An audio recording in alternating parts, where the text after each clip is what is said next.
اصل ماننے والا وہ ہے کہ جس کی زندگی ظاہری طور پر ویسی ہو جیسا وہ چاہتے ہیں۔ ماشاءاللہ روایت ہے فلانی ہے، شخص اپنی زوجہ کو بیوی کی خدمت میں بھیجتا ہے اور ان سے درخواست کرتا ہے کہ ہمیں کس طرح ہونا چاہیے، ہمیں کیا کرنا چاہیے۔ تو بیوی جو ہے وہ ان کی زوجہ کو یہ کہتی ہے کہ جو ہم نے کہا ہے اس پہ عمل کرے اور جس سے ہم نے منع کیا ہے اس کو ترک کر دے، تو ہی وہ یہ زندگی گزار سکتا ہے جیسے ہم چاہتے ہیں۔ یہ جب وہ جا کر اس کو بتاتی ہے اپنے شوہر کو تو یہ رونے لگتا ہے، گریہ کرنے لگتا ہے اور پھر دوبارہ بھیجتا ہے کہ ہماری زندگی اس طرح ہم کوشش کرتے ہیں مگر جیسا آپ نے چاہتے ہیں جس کا امر کیا وہ سب نہیں کر پاتے، تو پھر کیا ہوگا ہمارے ساتھ۔ تو وہ پھر جاتی ہیں، پھر سوال کرتی ہیں، بیوی کہتی ہے ظاہر ہے کہ جو اعمال جس کے اس طرح نہ ہو جس طرح ہونے چاہیے تو اس کو سزا ملے گی، اس کو سزا ملے گی۔ اگر اس نے غلط کام کیا ہے تو اس کو اس کا جواب دینا پڑے گا۔ جب یہ جا کے مانتا ہے تو وہ اور گریہ کرنے لگتا ہے اور رونے لگتا ہے کہ تب تو مشکل میں پھنس گئے، تو اب سزا ملے گی، تو اب سزا کیسے ملے گی، کہاں ملے گی، ہم کہاں کس طرح رہیں گے۔ خوب ظاہر ہے یہ پریشانی، کیونکہ دیکھیں قرآن جو ہے خود کئی جگہوں پر اور ایک اچھی خاصی تعداد قرآن کی آخرت کی گفتگو کرتی ہے، قیامت کی گفتگو کرتی ہے، جنت اور جہنم کا ذکر کرتی ہے۔ ایک اور روایت اس کی درمیان میں اور اس کو تکمیل بعد میں کروں گا کہ سورہ یاسین کی کوئی آیت نازل ہوئی کہ جس میں پروردگار نے کہا ہے کہ ہم مشرکین اور جو لوگ بہرحال ایسے ہیں ان کو جہنم میں اور جہنم کے جو ہے وہ ان 7 دروازوں میں سے ان کو بھیجیں گے۔ جیسی یہ آیت نازل ہوئی رسول خدا گریہ کرنے لگے، رونے لگے، یہاں تک کہ روتے روتے ان کی حالت غیر ہو گئی۔ تو پھر بھیجا گیا کہ بیٹی کو بلائیں، کیونکہ بیٹی کو دیکھ کر ان کے دل کو آرام آتا ہے۔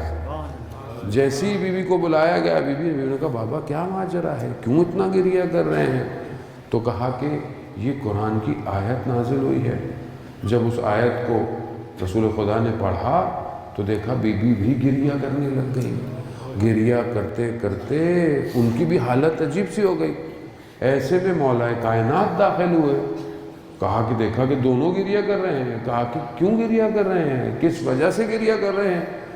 تو پھر ان کو بھی وہ قرآن کی آیت پڑھ کے سنائی گئی، مگر جیسی مولا نے سنی مولا بھی گریہ کرنے لگ گئے، محفل عذاب میں بدل گئی۔ ہم قرآن کی آیتیں پڑھتے ہیں، قیامت کی آیتیں پڑھتے ہیں، ہمیں کچھ بھی نہیں ہوتا۔ اس کی وجہ کیا ہے؟ اس کی وجہ یہ ہے کہ ہماری معرفت ضعیف ہے، ہم درک نہیں کرتے اس حقیقت کو جو ہے۔ اگر آدمی درک کر لے حقیقت کو کبھی غلطی نہیں کرے گا، کبھی گناہ نہیں کرے گا۔ اب جب اس شخص نے یہ لوگا کہ ہم کیا کریں، تو بیوی نے بولا کہ جو ہمارا ماننے والا ہے، ہمیں چاہنے والا ہے، اگر وہ غلطی کرے گا تو یا تو اس کی زندگی میں اس کو اس کی سزا ملے گی مرنے سے پہلے، تاکہ اس کی وہ گناہ صاف ہو جائیں، اور اگر پھر بھی اس کے گناہ زیادہ ہوئے تو مرتے وقت اس کو سخت موت آئے گی، اس سخت موت میں تاکہ اس کے وہ گناہ صاف ہو، اور پھر بھی اگر اس کے گناہ زیادہ ہیں تو پھر عالم برزخ میں اس کے اوپر سختی کی جائے گی، اور اگر عالم برزخ میں بھی اس کے گناہ دھل نہ پائے تو وہ پھر قیامت میں ایک وقت تک مشکل میں رہے گا، اور پھر کہ اس کے بعد پاک ہو کر جو ہے وہ جنت میں داخل کیا جائے گا۔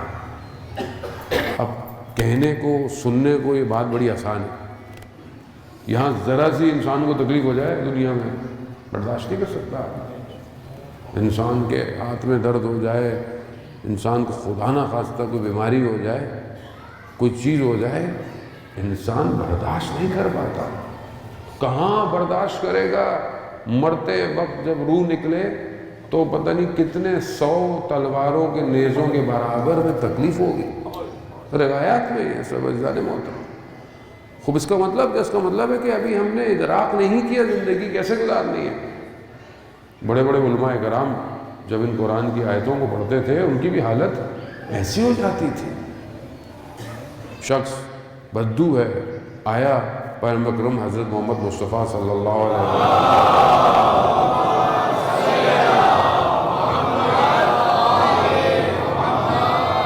ان کی خدمت میں آیا اور کہا یا رسول اللہ، مطلب میں دین اسلام سیکھنا چاہتا ہوں، کیا ہے؟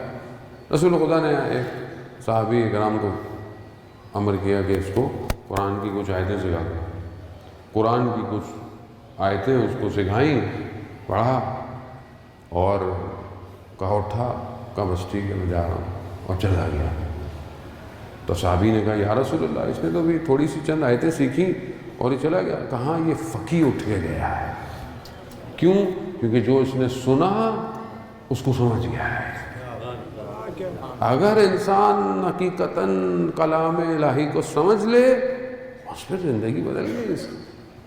لیکن ہم آپ سوچیں نماز پڑھتے ہیں الحمدللہ، وہ 5 وقت کی نماز پڑھتے ہیں، اور 5 وقت کی نماز میں کتنی رکعتوں میں الحمدللہ پڑھتے ہیں، اور الحمدللہ میں ہم بولتے ہیں ایاک نعبد و ایاک نستعین، پروردگار تیری ہی عبادت کرتے ہیں اور تجھ سے ہی مدد مانگتے ہیں، مگر یہ زندگی میں نظر آتی ہے؟ زندگی میں عملی پریکٹیکل کہاں ہے یہ کہ تیری ہی عبادت کرتے ہیں اور تجھ سے ہی استعانت مانگتے ہیں؟ لیکن ہم اپنی زندگی میں جب کہیں مشکل میں پھنستے ہیں تو ہمیں خدا تو نظر نہیں آتا۔ یا خدا نہیں ہے؟ نہیں، خدا ہے، میں اس معرفت پہ نہیں پہنچ پاتا کہ کیا میں خدا سے معاملہ کروں، خدا سے گفتگو کروں۔ عزیزان محترم، خوب خاتون کو دیکھیں، ان کی عبادت کو دیکھیں، ان کی معرفت کو دیکھیں، ان کے ادراک کو دیکھیں کہ اتنی مشکلات، ایسی زندگی جو انہوں نے گزاری، اس کے باوجود خدا کی عبادت، خدا کے سجدے، خدا کا شکر کہ روایات ملتی ہے کہ جب بی بی عبادت میں کھڑی ہو رہی ہیں تو ہر عبادت میں گھر سے الگ نور نکلتا ہے۔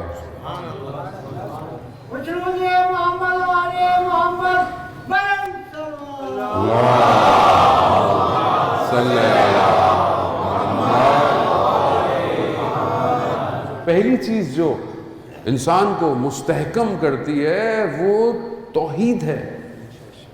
اگر توحید نہیں ہے اور اگر خدا نخواستہ انسان جو ہے صلوات بھیجے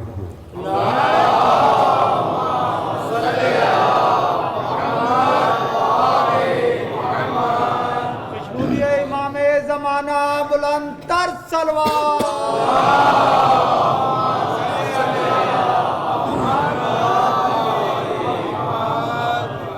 اگر انسان اپنے پروردگار کے ساتھ اس کا معاملہ کمزور ہے تو زندگی میں ہر جگہ کمزور ہے، اور اگر اس کا معاملہ خدا کے ساتھ مستحکم ہو گیا ہے، قوی ہے، تو پھر اس کو کوئی چیز ہلا نہیں سکتی زندگی کے اندر، چاہے اس کی زندگی میں کتنی بھی مشکلات آ جائیں۔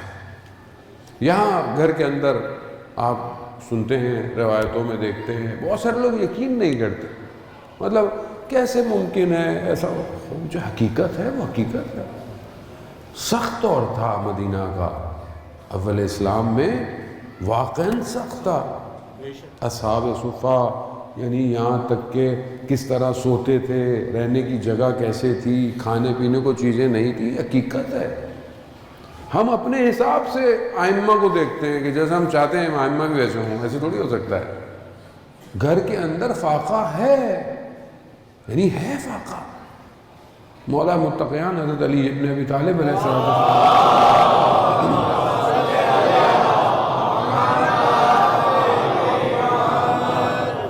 خود بی بی سے جب ان کو پتہ چلتا ہے کہ 2 دن سے گھر کے اندر بچوں کی خوراک کا انتظام صحیح نہیں ہے، تو کہتے ہیں کہ آپ نے مجھے بتایا کیوں نہیں کہ گھر کے اندر جو ہے وہ کھانے کا سامان نہیں ہے؟ کہا مجھے حیا آتی ہے کہ میں آپ سے اس چیز کا تقاضا کروں جو آپ کے لیے سخت ہو۔ خوب یہ حقیقت ہے۔ خوب ظاہر ہے ائمہ نے بشریت کے لبادے میں آ کر زندگی ویسی گزاری جو بشریت کا تقاضا ہے. جو ایک انسان کم سے کم زندگی گزار سکتا ہے اہل بیت نے وہ زندگی گزاری.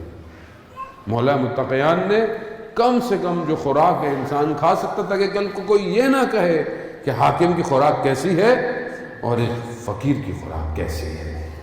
نہیں ہے سارے موت. رہبر، لیڈر جو قوم کو چلاتا ہے، امام، وہ کم سے کم معاشرے کے شخص کے برابر زندگی گزارتا ہے.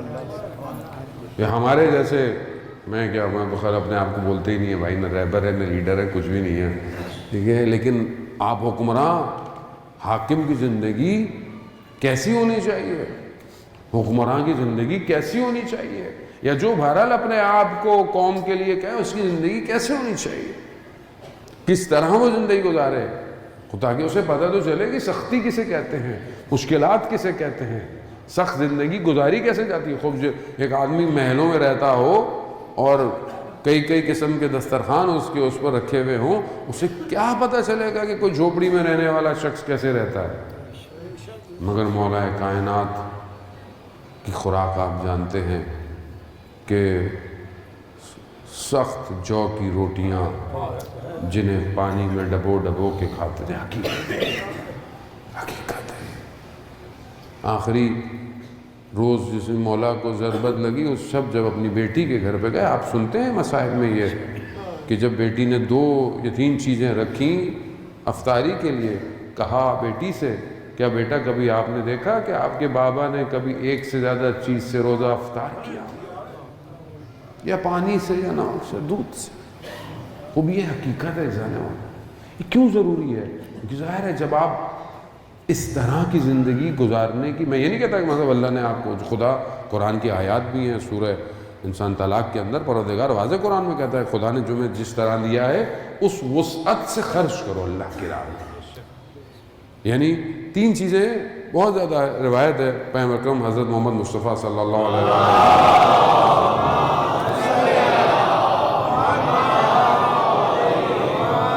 3 خوش بخت آدمی ہے جس کے پاس 3 چیزیں خوش بختی کی علامت ہیں. 3 چیزیں، اور 3 چیزیں بدبختی کی علامت ہیں. کیا چیز ہے؟ خیر ہے اللہ نے. ایک اچھی بیوی، زوجہ، کہ جو تمہارے پیچھے تمہاری پاک دامنی کی حفاظت کرے، تمہارے مال کی حفاظت کرے اور تمہیں خوشحال رکھے. خوب یہ خوش بختی کی علامت ہے. دوسرا سواری، جو تمہیں تمہاری منزل پر تیزی سے لے کے جائے تاکہ تم پہنچ جاؤ جو تمہارا کام ہے. تیسرا تمہارا کشادہ گھر کا کشادہ ہونا تو روایت میں پیغمبر صلی اللہ علیہ وسلم آپ زبردستی. اسی طرح 3 چیزیں جو سختی کی علامت ہیں، اس میں سے بیوی جو تمہاری امانت کی حفاظت نہ کرے، جس کے وجود سے تمہیں آرام نہ ملے، تمہاری سواری جو کہ کند ہو، سست ہو، کہ بہرحال روایت میں ظاہر اس زمانے میں سواریاں تو جانور ہی ہوا کرتی تھیں کہ جس کو مار کر تم اپنے دوستوں تک پہنچ نہ پاؤ جو بھی تمہارا کام ہے. اور تیسری چیز تنگ گھر، کہ جس کے اندر تم سخت زندگی گزارو. عزیزان محترم، مگر اللہ نے اگر دیا ہے تو اس کو بہتر. لیکن ایک شخص امیر باہر سے ہوتا ہے اور ایک شخص ثروت مند اندر سے ہوتا ہے. اسی طرح ایک شخص فقیر ظاہر ہوتا ہے اور ایک شخص فقیر باطن. بہت سارے لوگ ظاہری طور پر ثروت مند ہیں، پیسے والے ہیں، مگر اندر سے فقیر ہیں. اندر سے فقیر ہیں کہ جب دینے کا ٹائم آئے، کوئی چیز خرچ کرنے کا ٹائم آئے تو اندر سے فقیر ہے. لیکن کچھ لوگ ظاہری فقیر ہیں مگر اندر سے امیر ہیں. اب یہ گھر کہ آپ نے قرآن کی آیتیں، ہم کیا ان کی تعریف کریں جس کے لیے قرآن اتر جائے آیتیں، ہم کہاں ان کی تعریفیں کر سکتے ہیں کہ 3 دن روزے رکھے گئے، ہر ایک دن سائل آیا، بڑے نے دیا پھر چھوٹے نے دیا، سب نے گھر والوں نے اپنی روٹی دے دی. ظاہر میں اتنا کچھ نہیں ہے مگر اندر سے امیر ہیں، دے رہے ہیں. کچھ نہیں ہے مگر دے رہے ہیں. بیوی اپنی شادی کا لباس جو ہے وہ نیا لباس جو ہے وہ ساحل کو دے دیا. رسول خدا فرماتے ہیں بیٹی اگر دینا ہی تھا تو پرانا لباس دے دیتی. کہا بابا میں نے بھی آپ سے سیکھا ہے، آپ جب اپنے تن کا لباس اتار کر ساحل کو دے سکتے ہیں تو میں کیوں نہ دوں. یہ اندر سے ثروت ہے. وہ کیا یہ ثروت ہمارے اندر پائی جاتی ہے؟ ہم تو جمع کرنے میں لگے ہیں، جمع ہو جائیں، کیلکولیشن، بینک اکاؤنٹ، چیزیں، میری 2 چیزیں ہو جائیں، 4 چیزیں ہو جائیں. یہ دنیا پرستی ہے، اور یہ دنیا پرستی انسان کو آہستہ آہستہ آخرت سے دور کر دیتی ہے. خوب انسان گھر کی تربیت یہی ہے، جہاں ماں اپنا چیزیں سائل کو دے جائے تو وہ اولاد کیوں نہ ایسی ہو کہ جہاں آپ روایات میں دیکھیں کہ ان کے در سے کبھی کوئی ہاتھ خالی نہیں جائے. شخص امام حسن مصطفیٰ علیہ السلام کی